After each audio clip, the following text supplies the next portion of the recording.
Olá, curiosos! Radioatividade, algo que parecia de abordagem simples no passado, mas que se desdobrou de uma maneira tão peculiar que hoje pode provocar consequências catastróficas para todo sempre. Aqui estão 4 lugares que são radioativos e você provavelmente não sabia.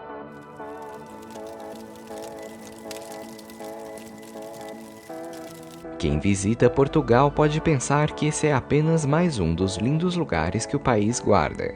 A arquitetura parece digna de um monarca, mas sua história é bem diferente. Estamos falando do Hotel Serra da Pena, que abriga o que hoje são as ruínas do Termas de Água Radium. Por muitos anos, o hotel recebia turistas e dispunha de um verdadeiro paraíso termal, sendo que inclusive lucrava com a venda de água radioativa.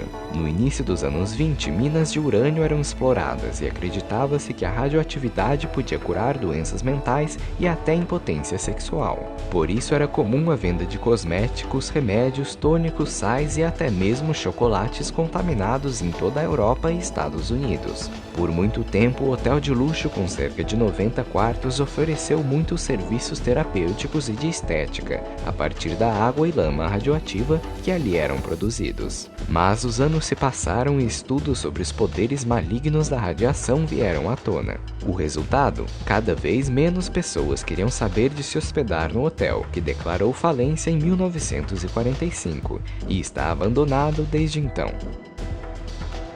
Por muito tempo, muitos locais foram usados para testes de armas nucleares.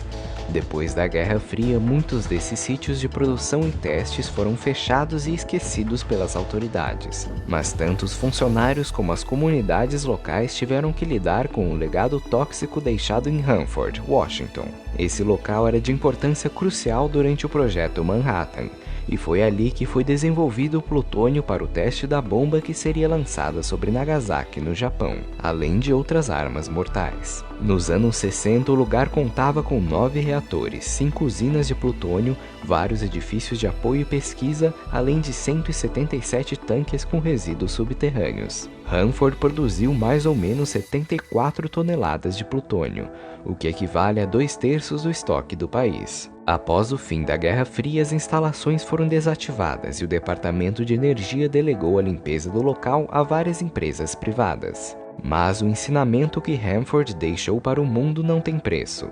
Mesmo que qualquer instalação nuclear seja fechada, seus resíduos permanecem. Mais de 56 milhões de galões radioativos estão guardados em tanques subterrâneos. Hoje em dia ainda há relatos de vazamentos no solo e no rio Columbia, e nas comunidades ao redor se evidenciam taxas excepcionalmente altas de distúrbios de tireoide e câncer. Quem mais sofre são tribos indígenas, que dependem da pesca no rio para sobreviver. Por mais de 30 anos, rejeitos radioativos assombraram os moradores goianienses. 6.000 toneladas de lixo contaminado com césio-137, tudo reunido em um só local, a Abadia de Goiás, a 20 quilômetros da capital, que contempla um obscuro cenário considerado como um dos maiores desastres nucleares da história. Tudo aconteceu em setembro de 1987, quando 2 catadores encontraram um aparelho de radioterapia em uma clínica abandonada. Eles o pegaram, desmontaram e venderam as peças a um ferro velho. Mal sabiam a grande proporção que o caso tomaria. Eles abriram uma cápsula de pó brilhante cheia de césio-137. A contaminação atingiu 45 locais públicos e, em seguida, começaram a aparecer sintomas nos moradores. Oficialmente, cerca de 112.000 pessoas foram examinadas, das quais 1.600 foram afetadas e 4 morreram. O caso foi tão sério que a região precisou ser isolada. 9 casas foram demolidas, 45 ruas foram removidas e vários materiais que tinham mais radioatividade, incluindo 50 veículos, árvores, roupas e utensílios domésticos, foram retidos, sendo que até mesmo animais tiveram que ser sacrificados. Todo o material radioativo, incluindo a fonte de césio-137, se encontra aqui. Tudo está armazenado em caixas e tambores de aço, em contêineres que então foram preenchidos por uma mistura de argila e betonita.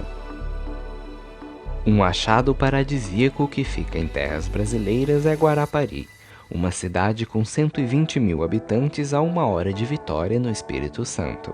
Quem vem de longe e vê um rotineiro clima tropical jamais desconfiaria que ali está algo que já foi de grande polêmica: o tório, um elemento altamente radioativo presente em todo o areal. A praia, embora não tenha areia preta como o nome sugere, tem uma história pra lá de cabulosa. Em 1940, o russo Boris Davidovich, procurador da Société Minière, uma empresa de origem francesa que explorava a areia do Espírito Santo, desembarcou no Brasil para iniciar seus negócios. Ele veio em busca do que era conhecido como areia monazítica, um termo grego que denota raridade. Tanto é que esse tipo de sedimento só existe em certas praias da Índia, Madagascar e em Guarapari. Vendo o potencial lucrativo, Boris decidiu se estabelecer e trabalhar por conta própria, extraindo areia, processando-a e vendendo aos Estados Unidos, que estudava o tório a fim de desenvolver armas nucleares. Em 1944, a pedido do diretor do Projeto Manhattan, foi fechado um acordo com o presidente Getúlio Vargas para a compra da areia de Guarapari.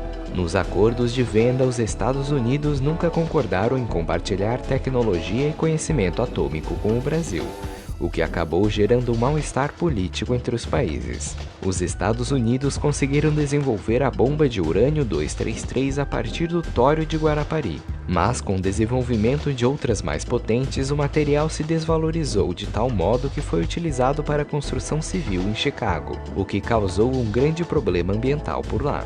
Bairros inteiros como Streeterville foram aterrados com sobras de areia radioativa, e o governo teve um grande trabalho em limpar a cidade. Estudos feitos por pesquisadores da USP revelam que a areia dessa praia supera em até 30 vezes o limite recomendado de radiação na construção civil. Mas para quem mora lá ou visita a praia não há problema. A radiação da praia é apenas o dobro da comum e menor do que a de um exame de raio-x. E aí, curiosos, o que acharam desses lugares? Me conta nos comentários. Até o próximo vídeo e valeu! Sim, muitos objetos antigos trazem memórias de uma época de nossas vidas que não voltam mais. Mas esses mesmos objetos podem esconder uma pequena fortuna.